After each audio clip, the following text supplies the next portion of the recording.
back on the channel and on my show after a hiatus, and that's Manish Sonthalia.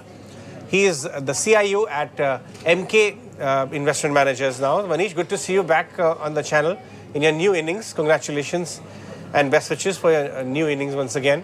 Thanks. Before I talk about themes you are focusing on, want to understand the construct. How are you analyzing the construct of the market right now? There was a bit of a scare, 18,850, when we had fallen to mid of next week, but that correction resulted in a very shallow, swift move, and then we are back. Especially mid caps have rebounded very sharply. What are the key points you're observing to make your construct right now? So I think on the market front, we are broadly going to be in a sideways market between now and the next, till March 24, I would believe. Many reasons for this sort of stance is basically your dollar index is closer to all-time highs. The Middle East problem can flare oil. Inflation remains a worry. Interest rates would still be rising, at least in the US. And if US was to move up and oil is a problem, then interest rates are likely to move up in India also. We have seen a good rally as far as the broader markets are concerned. There is a tighter liquidity environment currently in our country as well. So I think all of this translates into the fact that we'll broadly be, let's say, between 18.5 and 20,200, the previous highs that we crossed. Markets are really not going anywhere in a hurry. It's going to be pick and choose market for all that you know. But it's a very good time to create a portfolio for the medium term. I think post central elections in 2024, and obviously the long term, it's a golden decade of India. I reiterate my stance. So that's how I would look at it.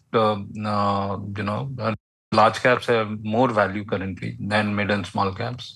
They should ideally be trading at a discount to the large cap. Probably they are trading at a premium, 25% sort of a premium to large caps, which historically has never stood justified. So that's how I would place the entire situation currently. Manish, your portfolio, which you have curated, a mix of large cap, mid cap, what kind of earnings visibility do you have on your portfolio? I want to get a flavor that if one really, carefully crafts a portfolio, what kind of earnings can be reflected next 2-3 years? 18 to 24% compounded growth rate in profits for a 25 stock portfolio.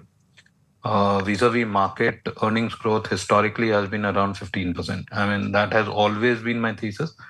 And even for the new portfolio that I'm creating out here, it would be broadly the same. So I would look to buy or, look to discover companies which can be doubling their profits in 3 to 4 years, that it would say 18 to 24% compounded. And these would be broadly from structural themes in India's context as opposed to deep cyclicals. I mean, that is one caveat that I want to say. We don't want to buy significant cyclicals, so to speak. There is a cyclicality which is available in all businesses, but deep cyclicals is something which we will avoid. We are aware of your earlier portfolio as well and your stance. Are you making a completely new portfolio, or there are some overlaps as well? You could have at best 5 stocks which could be overlapping in a 25 stock out portfolio, but it's broadly going to be 35, 1/3 stocks would be large caps and 2/3 would be mid and small caps. So obviously we want to create the next big winners between now and 2030, and that's the endeavor.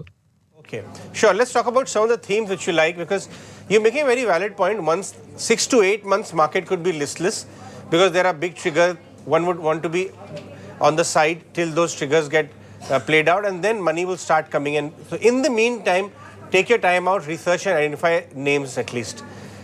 Then you're making a case for good kind of a decadal move, 7-8 years of decadal move. So out of the e-commerce company, or I'll say consumer tech, they have rebound quite sharply.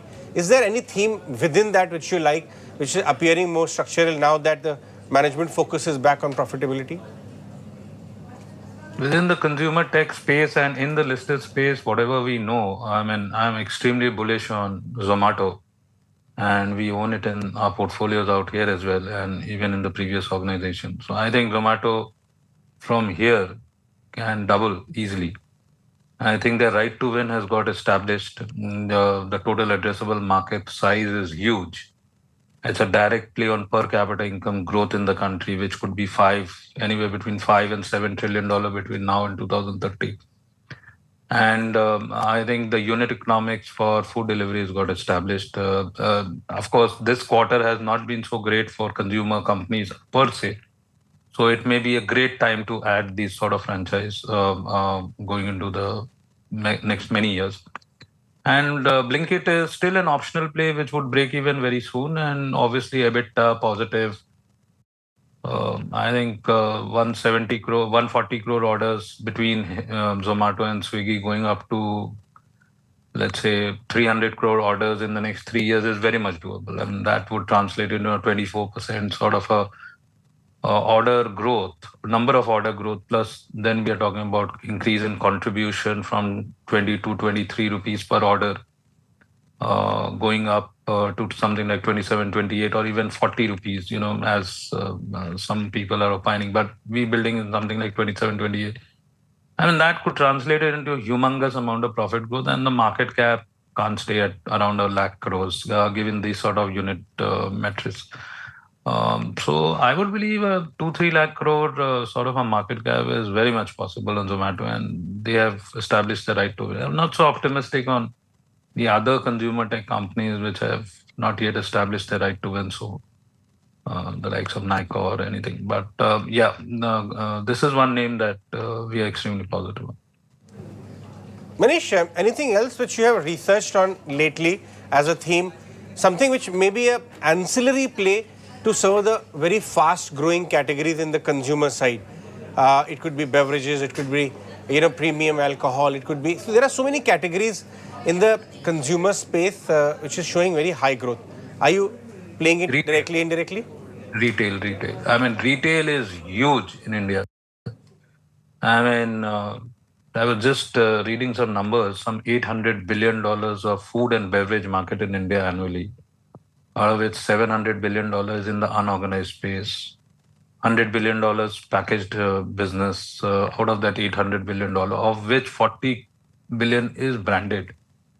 Now, this is the size of the opportunity which is out here. So if you look at just retailing between now and 2030, and the way consumption is happening in retailing, I mean, it's a generation shift between Gen X and Gen Z, the millennials way of shopping vis-a-vis the Gen X way of shopping, the brick and mortar way of shopping. I mean, it's a different ball game altogether. So the growth rates in any form of retailing, whether it is your apparel, whether it's food, if you get your unit economics right, I mean, unit economics actually means that it should be, your store level ROC should be greater than your cost of capital, and you should be able to grow and increase your area under sales consistently. And obviously, that is a number which I would look at anywhere between 18 and 24% CAGR for many years to come. And if it is so present in the D2C category, even better. It's an icing on the cake. So retailing in any form could be Manyavar, it could be Trend, and so on and so forth. Follow up out there, Manish. So packaging is one area which is called also ancillary of food and beverage sector in the consumer space. There are two sides to it. One is the glass packaging, glass containers and all. There is plastic packaging as well, and both are witnessing good growth. So which side would you tilt on? There are very few companies in the glass packaging side. Then plastic packaging, there are quite a few in the unorganized side as well. No, so given the regulations now, that is, withdrawal of non-degradable or non-biodegradable plastics in the country, and the shift away from plastic to paper, and the growth of consumption, whether it be the FMCG category or the food delivery, food service, etc. I mean, anybody catering to the paper side of packaging is a huge runaway. And you have some few examples where the runaway has been stupendous.